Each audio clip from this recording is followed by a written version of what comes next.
Escritor do Velho Testamento. Depois de Malaquias, durante 400 anos, Deus não falou. Deus não levantou um profeta, não levantou um escritor bíblico. Deus guardou silêncio durante 4 séculos, nenhuma palavra. O seguinte escritor bíblico é Mateus, 400 anos depois de Malaquias.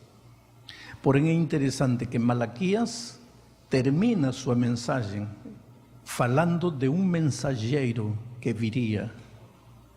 E Mateus começa sua mensagem falando do mensageiro que chegou. E esse mensageiro não era Jesus.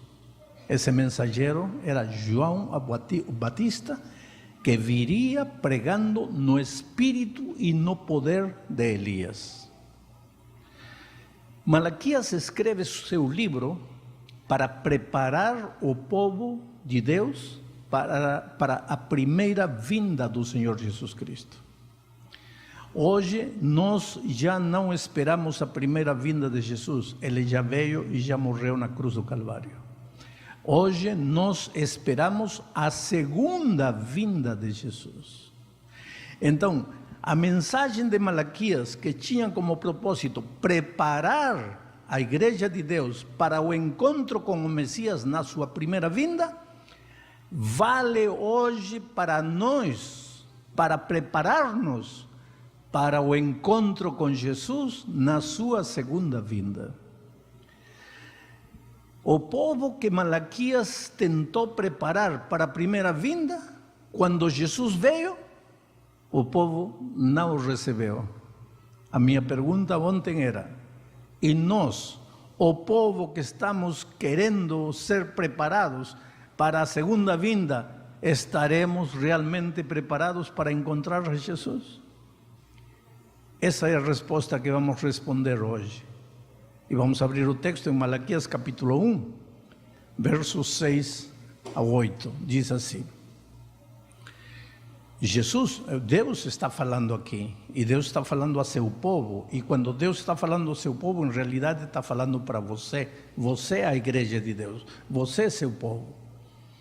Diz assim: o filho honra seu pai, e o servo honra o seu senhor. Se eu sou pai, onde está a honra que me é devida? E se eu sou Senhor, onde está o temor que me devem? Pergunta o Senhor dos Exércitos. A vocês, sacerdotes, são vocês que desprezam o meu nome. Mas vocês perguntam: de que maneira temos desprezado o teu nome? Trazendo comida impura ao meu altar. E mesmo assim ainda perguntam: de que maneira te desonramos? E se vocês têm tempo, leiam os outros versos, vão a perceber aí. O povo, Deus diz assim: o pai merece honra porque pai. O Senhor merece honra porque é Senhor. Se vocês dizem que eu sou pai de vocês, onde está minha honra? Se vocês dizem que eu sou o Senhor de vocês, onde está a honra que me é devida? Aí o povo pergunta e diz: mas Senhor, por quê? Poderiam ir procurando o verso 9 e 10. Já estou? Não, está só... Bom, então o povo pergunta: mas Senhor, por que pergunta? Por que nos pergunta? Acaso não estamos trazendo o sacrifício todos os dias? Acaso não estamos cumprindo com o ritual da igreja? Acaso não chegamos aqui todos os sábados? Por que pergunta: onde está minha honra? Acaso não estamos te honrando?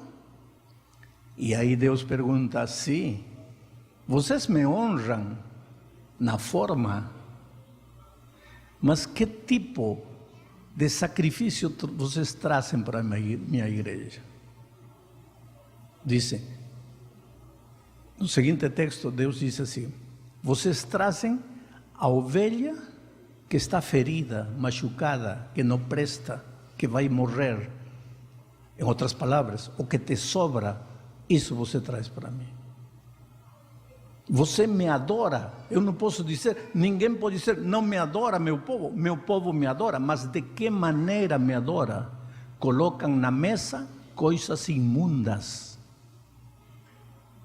E depois faz uma pergunta, diz, apresenta isso a teu governador, a ver se te recebe. Deus pergunta, apresenta isto que você me traz, leva isso para o presidente da República, a ver se vai te receber. Agora, se ele não te recebe, por que você acha que eu vou te receber? Eu vou te fazer uma pergunta agora. Se amanhã você receber um convite da rainha da Inglaterra para jantar com ela, como você se vestiria? A ver, me diz, como você se vestiria? Pois escolheria a melhor roupa. Vai jantar com a rainha da Inglaterra. Que honor, que honra, que privilégio. Quando você vem à igreja aos sábados, não vai jantar com a rainha da Inglaterra. Você vai almoçar com o rei do universo. Como você se veste? Esse é o assunto. Como você se veste? Agora, eu não estou falando de gravata, paletó, terno. Eu só te faço uma pergunta. Eu conheço uma pessoa bem próxima a mim que todos os dias veste terno para ir ao trabalho. Mas ao sábado bota um jeans, uma camisa social e tênis e vem à igreja. Ninguém pode dizer que não guarda o sábado. Aparentemente honra a Deus. Mas se Deus pudesse falar hoje, diria, a ver, vai vestido assim a teu trabalho, a ver se vão te receber. E se eles não te recebem, por que eu te receberia? Ah, pastor, mas eu sou pobre. Eu não estou falando de quanto custa teu terno. Eu não estou falando de quanto custa tua roupa. Eu estou te falando de como você vem. Porque há um texto bíblico, o texto a seguir, Romanos 12:1, que diz assim, que hoje, nós quando chegamos na igreja, já não chegamos trazendo um cordeirinho, como antigamente, trazendo uma oferta de produtos, como antigamente. Hoje, diz, portanto, irmãos, rogo-lhes pelas misericórdias de Deus, que se ofereçam em sacrifício vivo, santo, agradável a Deus. Este é o culto racional de vocês. Antes, o que o povo ia levando para a igreja era um animalzinho, uma pomba, um pouco do produto da agricultura. Hoje, Deus não pede que você venha. Hoje diz, traz teu ser inteiro, apresenta teu ser inteiro, teu ser inteiro. Agora vou te fazer algumas perguntas. E sabe, antes de você ficar bravo comigo, esta é a vantagem de pregar do texto bíblico. Você tem que ficar bravo com Deus, não comigo. Porque antes de extrair a mensagem da Bíblia, eu tive que renunciar às minhas ideias e tive que submeter-me ao que Deus disse. Então não fica bravo comigo. Apresenta teu corpo em sacrifício vivo, teu ser inteiro. Não venha pela metade. Pastor, como pode alguém vir pela metade? Claro, você está aqui, na igreja, celular na mão.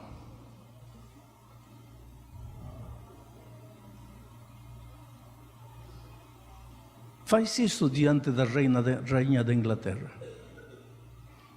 E se ela não aceitar, por que você acha que eu vou te aceitar? Detalhes da vida, insignificantes. Quando Deus deixa de ser o Deus soberano e passa a ser um chaveirinho que você carrega e que você vai usar no momento que você precisa. Teu carro está indo para o abismo, ai Deus meu. As coisas não estão dando certo, ai meu Deus. Perdeu o emprego, ai meu Senhor. E na hora de demonstrar que é teu Senhor, que é teu Pai, você traz seu ser pela metade. Eu falo para os jovens, você vem aqui por Deus ou pelos amigos? Está sentado aqui com a palavra de Deus aberta ou está no corredor conversando com os amigos? Para que você foi à igreja? Um assunto tonto, simples, detalhe, insignificante. Mas é disso que Deus está falando através de Malaquias. Leva a vida devocional a sério. Vou falar um detalhe com os músicos, não fiquem bravos, não é para vocês. Vocês não estavam vivos nos dias de Malaquias. Eu cheguei outro dia a uma igreja nos Estados Unidos e já estava no horário para começar. E pergunto para o pastor, mas o que está faltando? Está tudo pronto. E ele disse, não pastor, está faltando o jovem que toca a bateria. Eu, pero entrem sem bateria. Não, não podemos, porque é a bateria que marca o ritmo. Mas e a que hora vai chegar? Já está chegando. E de repente aparece o da bateria. Cabelo molhado, se percebia que acabava de tomar banho. Um jeans, uma camisa para fora. E entra e senta. Agora sim vai começar o culto. E a mãe, que estava diaconisa, há muito tempo já presente, a mãe disse assim, coitadinho de meu filho, todos os dias tem que levantar cedo para ir ao trabalho, então o sábado é o único dia que pode descansar. Que bonito. Apresenta isso a teu trabalho. Chega 15 minutos depois a teu trabalho com o cabelo molhado, a cabeça para fora, a ver se eles te aceitam. E Deus disse, se eles não te aceitam, por que eu teria que te aceitar? Mas esse rapaz está indo à igreja, e se você, para que está indo? Para adorar a Deus. Adorar a quem? A quem você vem adorar? Quem é o centro da tua adoração? O culto tem que te gostar a ti? Ou é Deus que tem que gostar do culto? A música tem que te agradar a ti? Ou é Deus que tem que se agradar com tua música? Quem é o centro da tua adoração? Quem é o centro da tua vida? Oh, queridos, o povo de Israel, ele não pensava que estava errado. Levava suas oferendas, levava seus sacrifícios, levava tudo, achava que estava certo, mas Deus ficava com o coração doído e dizia, este povo de lábios me honra, mas seu coração está longe de mim. Sabe qual é o problema da igreja em nossos dias? Não são pecados abertos, não é tráfico de drogas, não é roubo, não é assalto à mão armada, não é prostituição aberta. Não, isso não são os problemas da igreja. O problema da igreja é uma leviandade espiritual. Durante a semana vivo como se Deus não existisse. O sábado estou cantando emocionado. Não tem nada de errado cantar. Por isso vou ir ao segundo texto, que é o capítulo 2 de Malaquias. Estou avançando lentamente. A ver se já colocam o texto de Malaquias, capítulo 2, Aí está. Esta é uma manhã de reclamos, mas não são reclamos meus, são reclamações de Deus. Então, volto a repetir, não fica chateado comigo. Não vai dizer assim, o pastor Bulhão mudou de pregação, porque antes pregava só amor, amor, agora está dando pau. Eu não estou dando pau. Essa mensagem é para mim. De que maneira eu vou servir a Deus cada sábado? Eu amo Jesus, porque Ele me amou primeiro. E porque eu amo Ele, eu quero fazer o melhor para que Ele se sinta feliz. Agora, dizer que amo e querer que eu seja feliz, e não me interessa a felicidade dele, esse é egoísmo. Lembram da história do mamão? Pois quando você ama, tem que comer até mamão. Quando você ama, você renuncia. Quando você ama, pensa no outro. Muito mais se esse outro é Deus, a quem você chama de Pai, a quem você chama de Senhor. Agora vejam o que diz. A outra coisa que vocês fazem: enchem de lágrimas o altar do Senhor. Ai, ai, ai. Parece que ele viu um sábado de manhã, quando o pastor disse, vamos a fazer a oração, todos os que têm problemas, venham aqui cantando. E aí, na oração, e todos vêm aqui e começam a chorar. Aí, enchem de lágrimas o altar do Senhor. Choram e gemem, porque Ele já não dá atenção às suas ofertas, nem as aceita com prazer. E vocês ainda perguntam por quê? É porque o Senhor é testemunha entre você e a mulher da sua mocidade, pois você não cumpriu a sua promessa de fidelidade, embora ela fosse a sua companheira, a mulher de seu acordo matrimonial. Oh, queridos, tenho que entrar num terreno espinhoso que eu não gostaria de entrar. Mas vou fazer o quê? Não disse ontem que a pregação é renunciar às ideias e apresentar as ideias divinas? Veja, essa palavrinha, a mulher do seu acordo matrimonial. No hebraico original, essa palavra acordo é contrato matrimonial. É contrato, é aliança. Você sabe o que é um contrato? Vamos dizer que eu compro tua casa por 20 mil reais. É um exemplo, não tem casa de 20 mil reais. Mas eu compro tua casa por 20 mil reais. Você me dá a casa, eu te dou o dinheiro. Aí eu moro na casa 20 anos. Logicamente que em 20 anos racha a parede, começa a pingar uma goteira por aqui, a pilha não funciona. Aí eu vou onde você, te procuro, te acho e te digo, olha, não gostei da casa. Me devolve meus 20 mil reais, aqui está a casa de volta. Algum juiz nesta terra aceitaria desfazer esse contrato? Haverá algum juiz neste mundo miserável de pecado, onde não há justiça? Mas haverá um ser humano que te dê ganho de causa? Não. E se nenhum juiz humano te permite romper um contrato, por que você acha que Deus vai te permitir romper o contrato com a mulher da tua mocidade? Isto é terrível. Ah, pastor, mas se não nos compreendemos, se só vivemos brigando, Deus aceita, em muitos casos, a separação.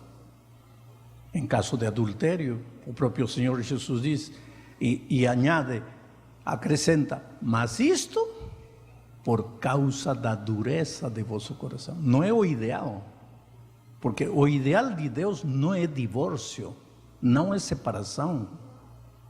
E se você ainda não casou, pensa 50.528 vezes antes de casar. Porque o casamento não é brincadeira. Os seres humanos podem estar no divórcio, mas Deus nunca.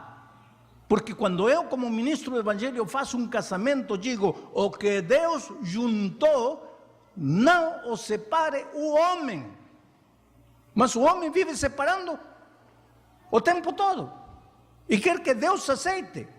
E o sábado vem aqui a louvar o nome de Deus. Como? Quer dizer que tenho que viver brigando todos os dias? Separe-se. A própria igreja hoje aceita, separe-se. Mas não casa com uma, casa com outra, casa. Outro dia veio um casal para falar comigo, querendo que faça seu casamento. Mas os pais da noiva não querem. Os amigos não querem. A igreja diz que está errado. Todo mundo acha que esse casamento não vai dar certo. E eu falei para ela, será que teu pai, que o pastor, que a igreja, que teus amigos, que todo mundo ficou louco? Ele disse, não, pastor. Pode até não dar certo o meu casamento. E você vai casar assim. Pastor, se não der certo, me separo. Quer dizer, hoje já estão entrando no casamento com a carta do divórcio debaixo da manga. Detalhes insignificantes da vida. E Deus disse, há outra coisa que vocês fazem e que eu não acordo, não aceito. Enchem de lágrimas o altar. Estão preocupados, não pode fazer isto, não pode fazer aquilo, não pode comer isto, não pode ir para aqui, não pode sentar. Com isso vocês estão preocupados. E como anda a casa? Como anda o lar? Como andam os filhos? Como anda a esposa?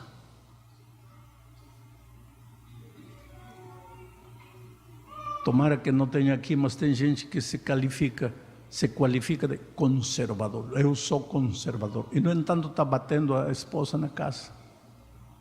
Tomara que aqui não haja um cristão que bata a esposa. Porque se houver, eu vou pedir ao pastor que encha o tanque, mas não de água, sino de gelo. E vou batizar ele. Mas vou deixá-lo 1 hora remolhando-la.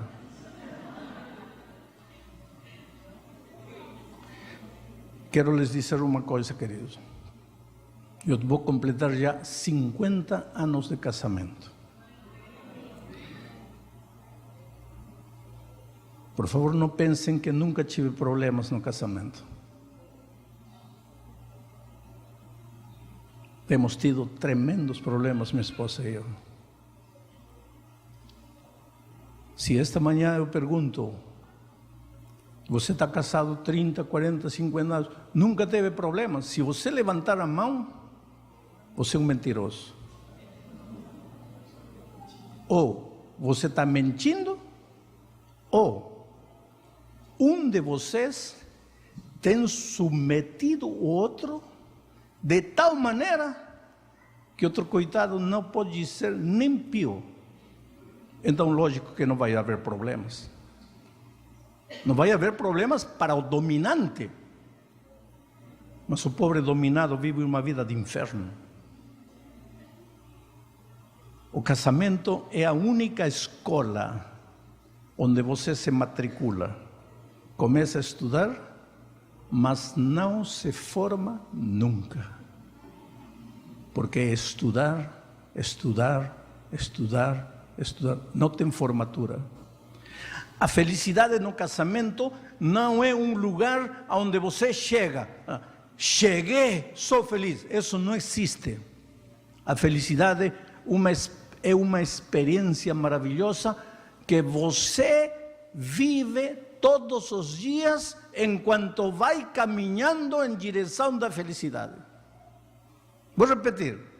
A felicidade no casamento é uma experiência maravilhosa que você vive todos os dias enquanto vai caminhando em direção da felicidade. Não é cheguei, ninguém chegou. Se vive todos os dias. O casamento está feito de perdão, de pedir perdão, de dar uma segunda oportunidade, de aceitar uma segunda oportunidade. O casamento está feito de renúncia, está feito de lágrimas, está feito de sorrisos, está feito de alegria, está feito de tristeza. Tudo isso forma parte do casamento. Numa comida gostosa tem sal, mas na proporção apropriada.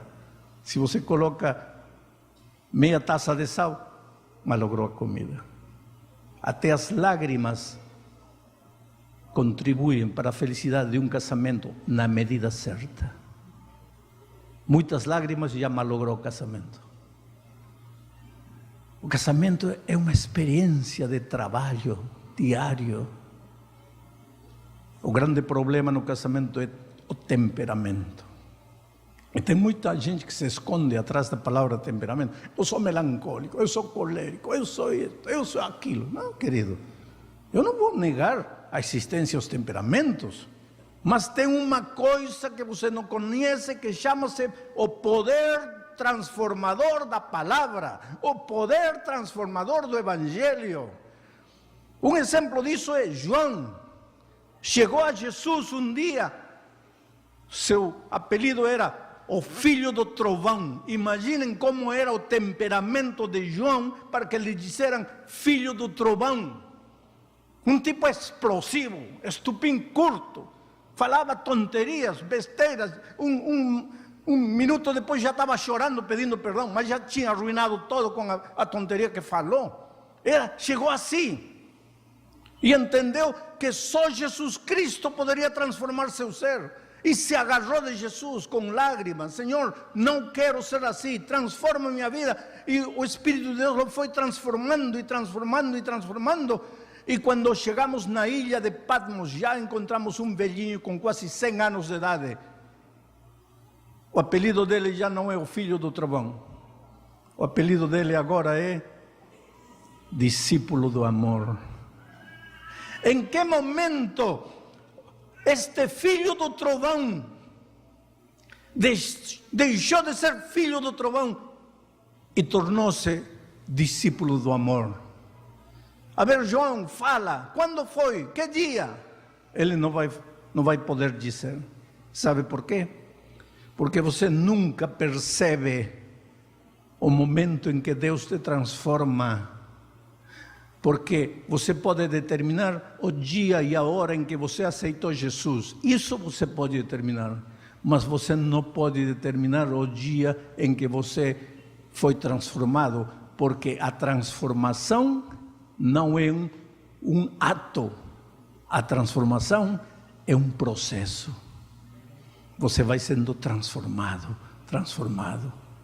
É uma vida de crescimento que leva tempo. 1 ano, 5 anos, 20 anos. Às vezes você se desanima. Mas o crescimento é assim. Eu, quando era garoto, queria crescer. Queria ser jogador de basquetebol. Imagina com este tamanho. Então, meu desespero era esse. Estava baixinho para ser jogador de basquete. Mas queria crescer. Então, decidi um dia ir na parede. Peguei uma regra com um lápis. Marquei. No dia seguinte, foi igual. Na semana seguinte, foi igual. No mês seguinte, foi igual. Aí chegava a uma conclusão: eu não vou crescer.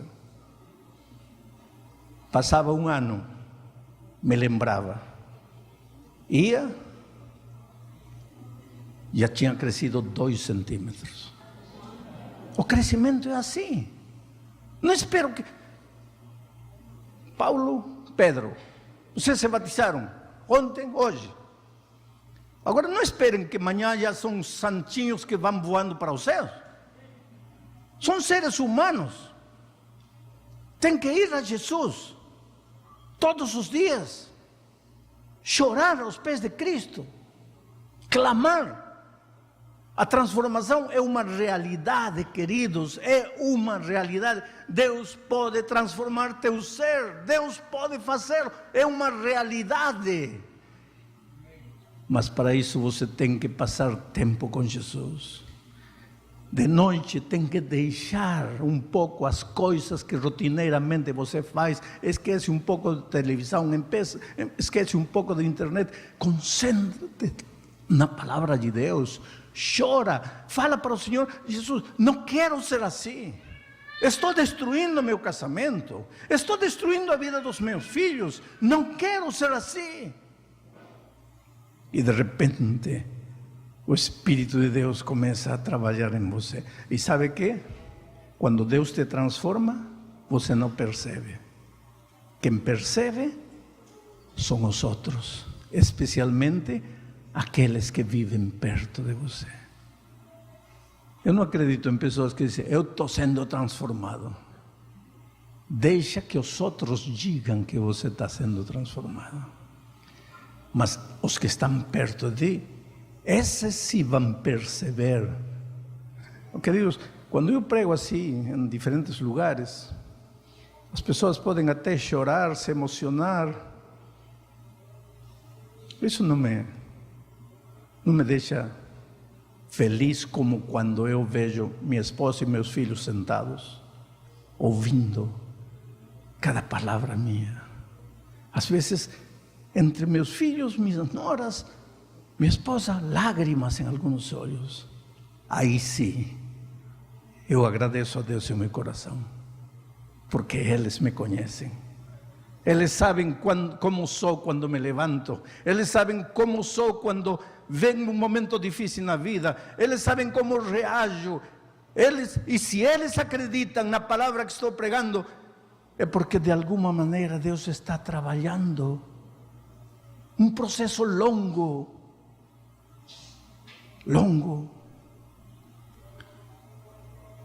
Quando você vê o Corcovado no Rio de Janeiro, enorme, enorme.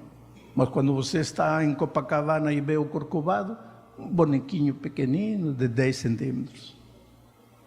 Quando você se vai aproximando e chega ao pé do Corcovado, você olha para cima e não alcança a ver a cabeça do Corcovado. O que significa isso? Quando você está longe de Jesus, você diante de Jesus parece um homem bom, completo, já alcancei. Mas o próprio Paulo disse: eu não alcancei. Se Paulo não alcançou, quem somos nós para alcançar? Mas quando você chega perto de Jesus, aí Jesus se torna um gigante e você um anãozinho. Quanto você tem que crescer? Quanto você tem que melhorar? E então, quando Jesus chega a ser teu Deus, teu Senhor, aí você vem à igreja por inteiro. Aí você vem à igreja para adorar de verdade. Aí você não coloca pão imundo na mesa do Senhor. Aí você está preparado para encontrar-se com Jesus. Termino a mensagem desta manhã dizendo o seguinte: o pecado separa as pessoas. Porque nos tempos de Malaquias o povo de Deus estava magoado com Deus? Quando Deus disse: eu amo vocês, eles diziam: por que dizes que nos amas? Por que estavam tristes? Porque tinham sido esparcidos pela terra. Mas não tinham sido espalhados pela terra por Deus, sino porque eles desobedeceram à voz de Jeremias, não de Malaquias, de Jeremias, que lhes disse: olha, cuidado, porque Deus chama através de um homem, chama através de outro homem, chama através de outro homem. Eles não prestaram ouvidos às palavras de Jeremias. Aí veio o inimigo, esparciu pai para lá, filho para lá, mãe para lá, todo mundo esparcido. Agora, depois de alguns anos, nos dias de Neemias, o povo de Israel volta do exílio para Jerusalém. Aí Deus levanta Malaquias. Volta, mas a vida não muda. Continuam vivendo aí, chorando no altar, levando sacrifícios, dizendo: olha, por que reclama tanto se estamos dando nosso dízimo, nossa oferenda, estamos cantando, estamos louvando, estamos emocionados, por que reclama? E Deus disse: por quê? Olha a tua vida, olha o tipo de pão que você coloca na mesa. Esse pão te agrada a ti, não me agrada a mim. Olha a maneira como você vive a vida cristã. E você diz que não é para eu ficar triste? Apresenta isso que você está apresentando para mim, para teu patrão lá, a ver se ele te aceita. E se ele não te aceitar, por que eu vou te aceitar? Agora vem Deus e diz assim: filhos, vinde a mim. Enquanto o pecado te espalha, te separa de teus sonhos, de teus ideais, de tua esposa, de teu filho, te separa da igreja, o Evangelho te junta. Se eu for levantado, a todos atrairei a mim mesmo. Jesus é o único capaz de juntar o coração de um homem e uma mulher que não se aguentam mais. Jesus é o único capaz de fazer que os filhos admirem o pai e que o pai seja uma influência positiva para os filhos. Jesus é o único capaz de tirar o ódio do coração, de arrancar o rancor, de tirar as mágoas, os ciúmes. Jesus é o único capaz de transformar o ser. Não o Jesus nominal. Gasta horas, passa tempo, chora aos pés de Deus. Deixa o poder de Cristo trabalhar em teu ser. Você sozinho não pode, está perdido, está fracassado. Não é a autodisciplina, não é o esforço pessoal, não é o que você faz ou não faz. Vai a Jesus como Ele é. Chora teu fracasso, chora tua derrota, chora teu formalismo. Deixa Deus ser Deus em tua vida, soberano, Criador dos céus e da terra, poderoso para perdoar, poderoso para transformar. Hoje é o dia de boa nova, hoje é o dia de salvação.